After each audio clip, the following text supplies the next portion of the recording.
रुकिए। श्री माता जी, ये बालक राजकीय उच्च माध्यमिक विद्यालय ग्राम सोनायचा विद इन ब्रैकेट जोनायचा कलां के राजकीय स्तर के विद्यार्थी। कृपया आप इन्हें सहयोग का ज्ञान दीजिए और इनके तन मन और धन को पवित्र कर दीजिए। अब मैं आपके सम्मुख इन बालकों के परिचय कराता हूँ। आप कृपया एक एक करके बारी बारी से अपना परिचय दीजिए। ध्रुव, यहाँ बैठ जाओ। पंडित ध्रुव पुरोहित भी बैठे हैं हमारे साथ। ये ध्रुव पुरोहित जो हैं, ये यहाँ के जो जब जोनायचा बसा था तो इनके पूर्वज जोनायचा बसाने के लिए आए थे। जो पहला पुरोहित परिवार था ब्राह्मणों का, वो इनके पूर्वज थे।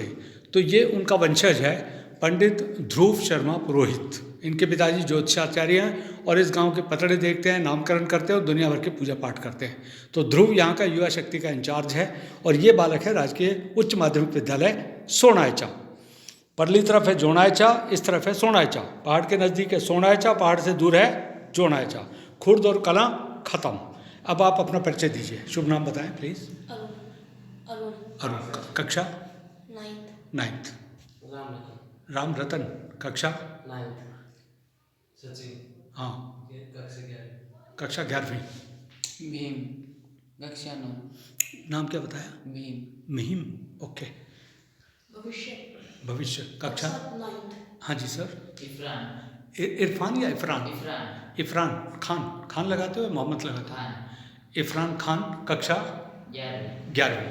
प्रिंस। है प्रिंस। प्रिंस। कक्षा 11। गांव कौन सा है? डोडावली। गांव जोनायचा। सोनायचा। बोलो। सोनायचा। सोनायचा। हाँ। डोडावली। ढोडाकरी। ढोडाकरी। सोनायचा। डोडाकरी। ओके, तालियां बजाएं।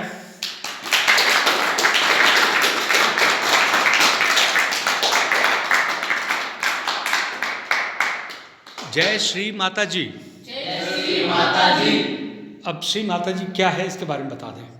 5 मई 1970 को गुजरात के नारगोल गांव में सूरत के समुद्र तट पर, जैसे बालक ऐसे ध्यान में बैठे हैं, एक स्त्री ध्यान में बैठी 2 दिन 2 रात तक और तीसरे दिन सवेरे उनके अंदर से कुंडली शक्ति का जागरण हो गया।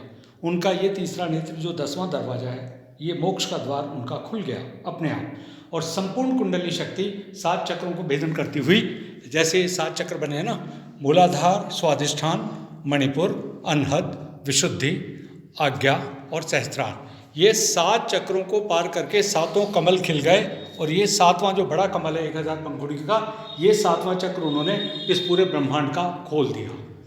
और फिर स्वर्ग के जितने देवता थे इस रास्ते से होते हुए इन सीटों पर आकर के उनके अंदर बैठ गए और एक सामान्य स्त्री ने दैविक रूप धारण कर लिया।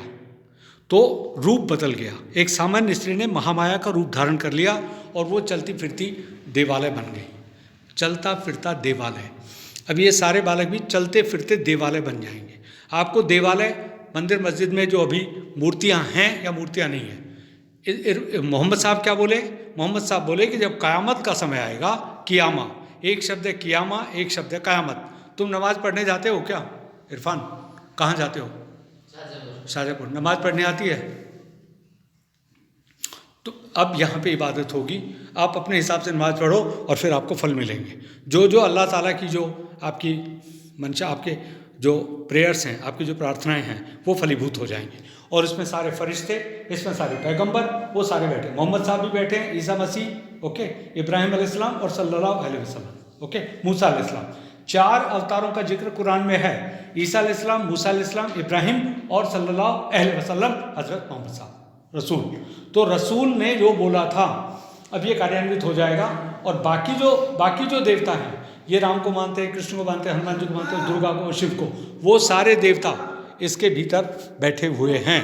वो आप, अरे रुक जा भाई, उसको बोलो डिस्टर्ब अभी कर देंगे। आ गई होगी, देख ना आई लाइट ना आई। सो ये सारे देवता आपको इस फोटो में से प्रकट होते दिखेंगे। आपको हनुमान जी चाहिए, आपको गणेश जी चाहिए और आपकी जो जो मनोकामनाएं जो सिद्ध होने वाली हैं, कुछ चीज़ें तो माता अपनी तरफ से आपको देगी, अपने आप दे देगी। आपको पता भी नहीं चलेगा, कहीं से भी धन आ जाएगा, कहीं से विद्या आ जाएगी, ज्ञान से ज्ञान आ जाएगा। जो चीज़ें आप भूल जाते हो पाठ्यक्रम की, वो फ़ौरन से याद दिलाएगी। और जिस दिन परीक्षा होगी उस दिन आप ध्यान करके जाना, तो जो प्रश्न आप भूल गए थे अचानक से याद आ जाएंगे। ओके, तो जब परीक्षा में अच्छे नंबर आएंगे तो आपकी आस्था अपने आप तेज हो जाएगी। बरोबर, आपका वो विद्या, बुद्धि और ज्ञान और आपका बौद्धिक विकास अपने आप हो जाएगा। अब आप दोनों हाथ खोल के इस फोटो से बात कीजिए, जो मांगना है मांग लीजिए। ये फोटो क्या करेगी, ये आपके अंदर जो कुंडलिनी माता बैठी है, यहाँ बैठी है, रीढ़ की हड्डी के नीचे इस त्रिभुज का आकार, वो दिखाई नहीं देती, आप उसे छू नहीं सकते, पकड़ नहीं सकते, देख नहीं सकते, भीतर बैठी है। तो जैसे ही आप माता से कहोगे, माता हमारे अंदर आत्मा की शक्ति को जागृत कर दीजिए, आत्मशक्ति, माँ हमारी आत्मशक्ति को जागृत कर दीजिए, तो ये शक्ति ऐसे करती हुई आपके 10वें दरवाजे में से बाहर आ जाएगी।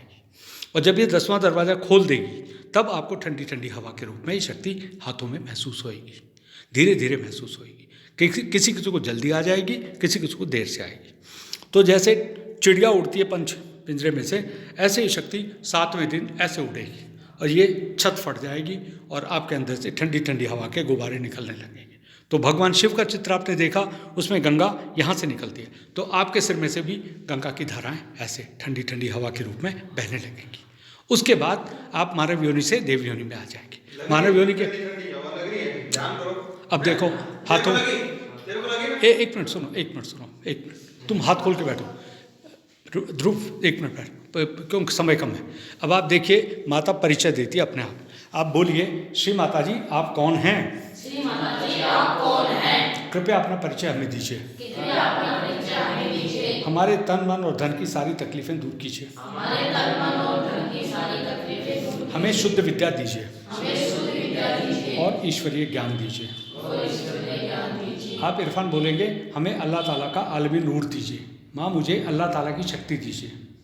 माँ मुझे अल्लाह की शक्ति दीजिए, ऐसा मन ही मन बोलिए। ओके, तो आपको अपने आप से हाथों में ठंडी ठंडी हवा आ जाएगी। अब ये ठंडी हवा का क्या करना है, सुनो, ठंडी हवा का क्या करोगे? आपको तो पता है नहीं ठंडी हवा कैसे आ रही है, और आएगी सिर्फ इसी में से, और किस चीज़ में नहीं आएगी। फिर इसके बाद आपको देवता दिखाई देंगे। जो देवता आप चित्रों में, मूर्तियों में, मंदिरों में पूज रहे हैं, वो सारे देवता इसमें से प्रकट होते दिखेंगे। चाहे तो अभी भी देख सकते हैं, आपकी भक्ति के अनुसार, आपके नेत्र कितने पवित्र हैं, उस हिसाब से देवी आपको दर्शन दे देगी। और दर्शन होने के बाद जो जो मनोकामनाएं आप करोगे, वो मनोकामनाएं पूरा होने लगेंगी। ठीक है साहब, आप एक उत्तम विद्यार्थी बन जाएंगे, स्वास्थ्य ठीक हो जाएगा, बीमारियां खत्म हो जाएंगी, घर परिवार की मुश्किलें हल हो जाएंगी, विद्यालय की तकलीफें दूर हो जाएंगी। ये सेंटर है, यहाँ पे आइए, जूते उतारिए, हाथ धो लीजिए, बैठ के ध्यान कीजिए। टॉयलेट अभी बना नहीं है, उधर आप गए थे, वो अभी बन जाएगा, जल्दी उस पर काम चल रहा है।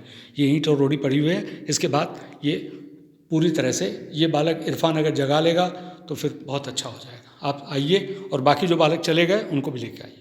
फिर हम आपके गांव में प्रोग्राम करेंगे, छोटे विद्यालय हम कर चुके हैं एक बार प्रोग्राम, फिर से करेंगे। ओके, क्योंकि कोई भी चीज़ एकदम से सिद्ध नहीं होती, धीरे धीरे सिद्ध होगी अभ्यास के द्वारा। तो ये अभ्यास कीजिए और आप देखिए इसके परिणाम कितने अच्छे आते हैं। ये श्री माता की एक तस्वीर आपको मिली हुई है, नहीं मिली विद्यालय में? विद्यालय में किसी को नहीं मिली, तो हम नई तस्वीर दे रहे हैं आपको। आप उसको माथे से लगाइए, संभाल कर रखिए, और एक परिचय पुस्तिका मिलेगी, वो परिचय पुस्तिका आप पढ़ लीजिएगा और उसके हिसाब से उसका पालन कीजिए। अगली बार फिर हम आपको इसके बारे में और अधिक जानकारी दे देंगे। ठीक है, इसमें नई तस्वीरें तो मैं अभी देता हूँ आपको, नई तस्वीरें।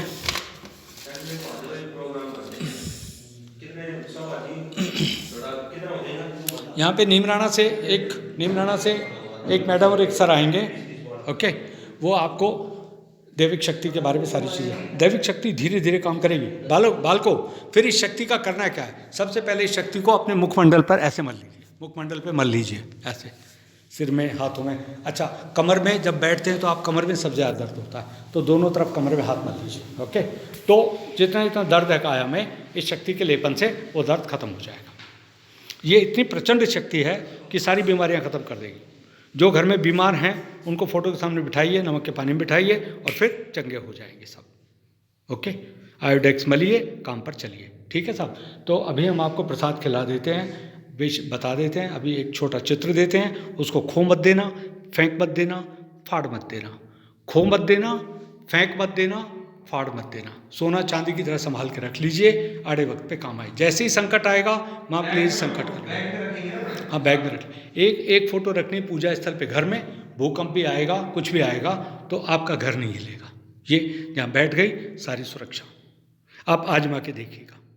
जो जो तकलीफ़ें आपके जीवन में हैं, जिन जिन विषयों में अच्छे अंक नहीं आ रहे हैं, गणित में, विज्ञान में, अंग्रेजी में, किसी भी विषय में आप चेक कीजिए, आपको बुद्धि विकसित हो जाएगी, आपकी स्मृतियाँ अच्छी हो जाएंगी और परीक्षा में अच्छे अंक आएंगे। करके देखिए। उसके बाद ये सेंटर खुला रहता है, कोई पैसे नहीं लेता, चीज़ें नहीं छेड़नी यहाँ पे, चुपचाप आइए, ध्यान कीजिए, शक्ति लीजिए और चुपचाप घर चले जाना, कोई भी ना हो तो। इरफान यहाँ रहता है, ओके। चीज़ें मत छेड़ना क्योंकि आपको चोट लग सकती है। इसमें फरिश्ते बैठे हुए हैं, इसमें देवता बैठे हुए हैं, छेड़खानी करोगे तो चोट लग सकती है। तो आपको बस इस एरिया में बैठ करके हाथ खोल के ध्यान किया, ये अंकल होंगे या भैया होंगे, ये आपके साथ बैठ जाएंगे। अभी आपको प्रसाद दे देते हैं, फोटो दे देते हैं, बरोबर। अभी आप ध्यान कर लीजिए और देखो, माँ हमें अपना दैविक रूप दिखाओ ताकि हमको यकीन हो जाए कि आप सचमुच में आदिशक्ति हैं। कृपया हमारा भ्रम मिटाओ, हमारा अज्ञान मिटाओ और हमें दिव्य ज्ञान दो, हमारी दिव्य दृष्टि दो, हमें दिव्य दृष्टि दो और हमारी आत्म ज्योति को प्रज्वलित कर दो, हमें पवित्र कर दो। ठीक है साहब, ये प्रार्थनाएं आपको करनी है। सुबह ध्यान करना है, शाम को ध्यान करना है, विद्यालय में खाली समय होता है, बिंदी को देखे, देवता आते रहेंगे, शक्ति बढ़ती रहेगी और आपकी चेतना पवित्र होती रहेगी। जय श्री माता जी। जय श्री माता जी। ओके।